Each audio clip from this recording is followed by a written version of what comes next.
Blackmail wasn't my game anyway. I was out of my league for sure. Just how far out, I found out fast. My name's Wendell Bradford. I'm a piano teacher, or at least I was a piano teacher.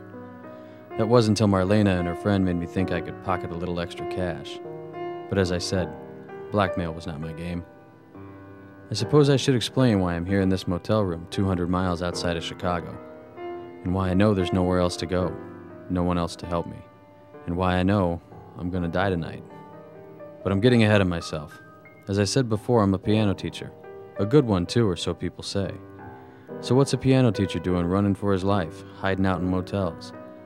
It's funny how things never quite turn out the way you'd like them to.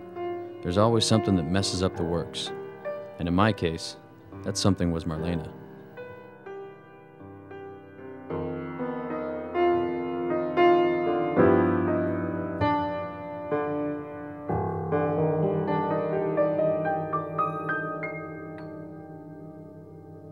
She was my biggest client. Every Tuesday at 4, I'd show up to walk her through hot cross buns or some damn thing. Her heart was never really in it anyway, but she loved the lessons. Actually, I think she loved the attention. Her husband was out of town a lot, so he would arrange little things to fill up her time. Like piano lessons. But a good-looking girl like Marlena needs attention. Not from me, mind you. No, sir. She had dangerous written all over her. Not that I wouldn't, but let's just say I knew better. You make it seem so easy. I don't feel like my playing could ever sound that fluid.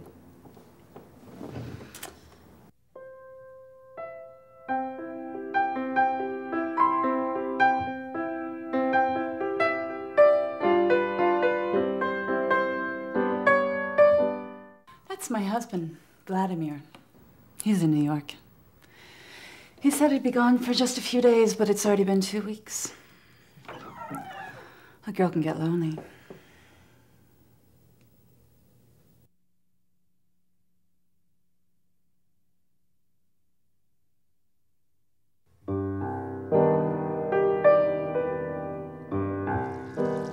I distrusted Max from the first moment I saw him.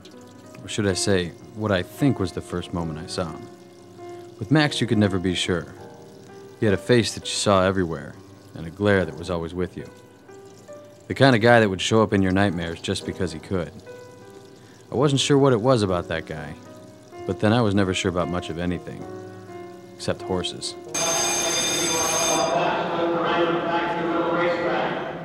Horses are easier to figure out than people. With a quick check of the stats and a flip of the coin, I knew what the outcome would be. My pal Lenny Gordon believed in my expertise. The only problem was, the horses didn't.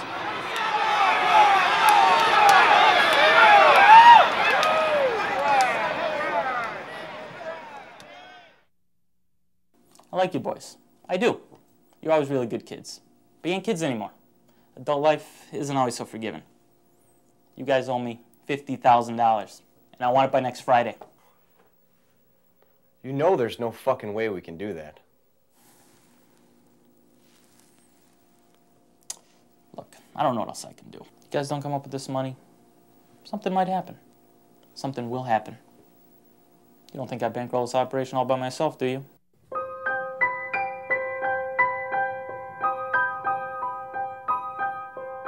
The problem is, you can't count on anything. I couldn't count on a winner at the track, nor could I count on coming up with 50 large to pay the bookie who assured me that something was going to happen. I could feel the unseen danger hanging over me. It was creeping up on me like a bad sickness. In the meantime, I had to keep going.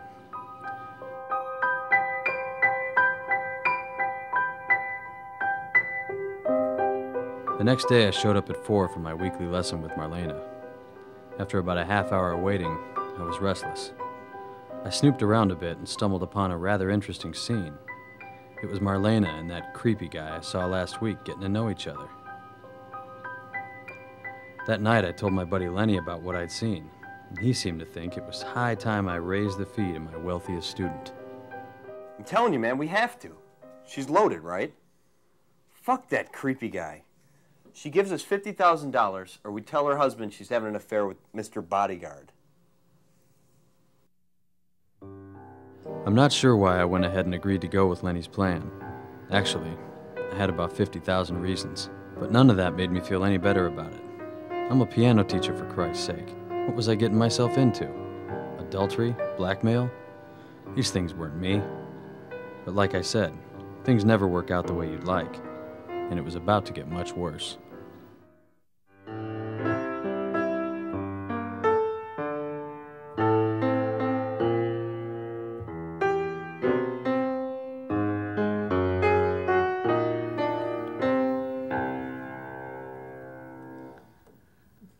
It's getting better, isn't it? Little by little, I improve. Thanks to your expert instruction. Wait right here.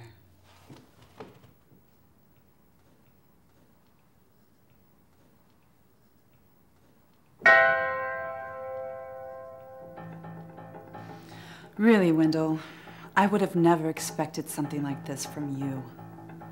What kind of a piano teacher blackmails his students? Apparently one with gambling debts. You see, it wasn't hard to figure out that it was you the whole time. I never leave the house, and you're my only real visitor. My husband likes to make sure that I behave myself while he's out of town. That's why Max is here. And he told me all about your little gambling debt. And he was there when you found out how big of a problem it is. $50,000, and I want it by next Friday. You don't think I bankroll this operation all by myself, do you? You're in quite a tight spot, Mr. Bradford. You see, you tried to extort money from the same people you owe money to. Did I ever tell you what my husband does for a living? You have 24 hours. Run. So I ran. What else could I do? As it turns out, Marlena's husband was none other than Vladimir Rustovich, the head of the Russian mafia in Chicago, and Max was his right-hand man. What does a piano teacher know about dealing with the mob? But running only seemed to deepen the hole.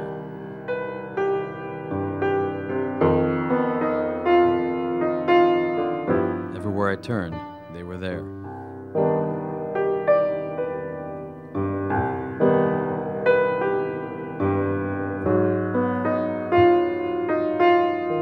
I could feel Max's eyes on me every second.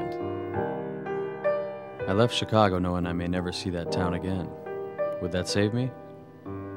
Somehow I knew that Max would be right there with me, waiting to make his move.